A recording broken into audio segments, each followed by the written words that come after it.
जय हिंद। काल 5 एप्रिल 2026 रोजी भोसे गाव, पंढरपूर तालुका या ठिकाणी सकाळच्या 4 ते 5 वाजेच्या दरम्यान छत्रपती शिवाजी महाराजांचा सिंहासनारूढ असा पुतळा त्या ठिकाणी त्या चौकामध्ये बसवण्यात आला होता। हा पुतळ्यासाठी पूर्व परवानगी व कायदेशीर जी प्रक्रिया आहे त्याला फॉलो केले गेलेलं नव्हतं। त्याच अनुषंगाने पोलीस प्रशासन, त्याचबरोबर महसूल प्रशासन,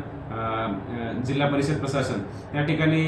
दाखल झालं आणि त्यांनी या गोष्टीची दक्षता घेतली आणि त्याच अनुषंगाने आम्ही तेथील सरपंच महोदय, तेथील पदाधिकारी, ज्येष्ठ नागरिक व गावातील इतर जे युवक आहेत व गावातील नागरिक आहेत त्यांच्यासोबत आम्ही वेगवेगळ्या पद्धतीच्या चर्चा घडून आणल्या आणि त्यांना या गोष्टीची आम्ही जाणीव करून दिली की सध्या जी महाराष्ट्रात जी प्रथा चाललेली आहे आणि जो गैरसमज आहे की पुतळा बसवण्यासाठी जी प्रक्रिया आहे ती अशी आहे की पहिले पुतळा बसवावा आणि नंतर जे प्रोसिजर फॉलो करावं, हा जो गैरसमज आहे हा त्यांना आम्ही कुठेतरी त्यांच्या लक्षात आणून दिला आणि त्याच्यानंतर आमच्या आदेशाचा व विनंतीचा मान ठेवून त्यांनी असा निर्णय घेतला की जो पुतळा आहे तो सद्यस्थितीला स्थलांतरित करून एका सुरक्षित जागी ठेवावा आणि त्याच जागी परवानगी घेऊन, रितसर परवानगी घेऊन, ज्याला आम्ही सुद्धा त्वरित तातडीने कशी त्याला परवानगी देता येईल याची आम्ही दक्षता घेत आहोत। अशी परवानगी घेऊन चांगले सुशोभीकरण, त्याला कुंपण बांधून व्यवस्थित एक रचना त्याची करून त्याच ठिकाणी पुन्हा छत्रपती शिवाजी महाराजांचा जो पुतळा आहे तो बसवण्यात यावा अशी त्यांनीही सुद्धा मान राखलेला आहे। त्याच अनुषंगाने ती कारवाई झालेली आहे। तर त्याच दिवशी आपण तो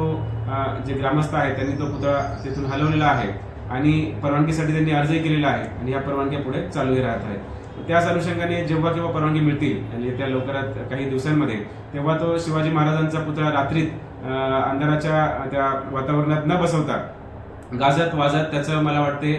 सुशोभीकरण असलेल्या अशा त्या स्टेजवरती त्याचं एस्टॅब्लिशमेंट झाली पाहिजे। त्याचंच एक उदाहरण आपल्याला या भोसे गावातून प्राप्त होतं की जर ग्रामस्थांनी, ज्येष्ठ नागरिकांनी सगळ्यांनी जर ठरवलं तर कशा पद्धतीने आपण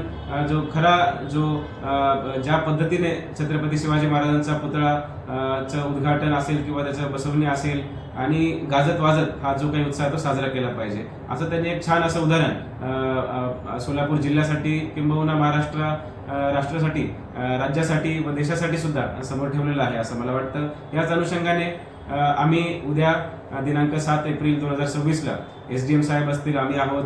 तहसीलदार साहेब, सर्व पोलीस स्टेशनचे प्रभारी अधिकारी यांनी सर्व पंढरपूर तालुक्यातील जे पोलीस पाटील आहेत, गावातील सरपंच आहेत, तलाठी आहेत, ग्रामसेवक आहेत यांची आम्ही मीटिंग आयोजित केलेली आहे। त्यामध्ये सुद्धा आम्ही असाच त्यांना आदेश व विनंती करणार आहोत की अशा गैरपरवानगीने कुठलाही पुतळा बसवण्यात येऊ नये असेच आवाहन आम्ही पंढरपूर तालुक्यातील सगळ्या ग्रामस्थांनाही करत आहोत। जय हिंद।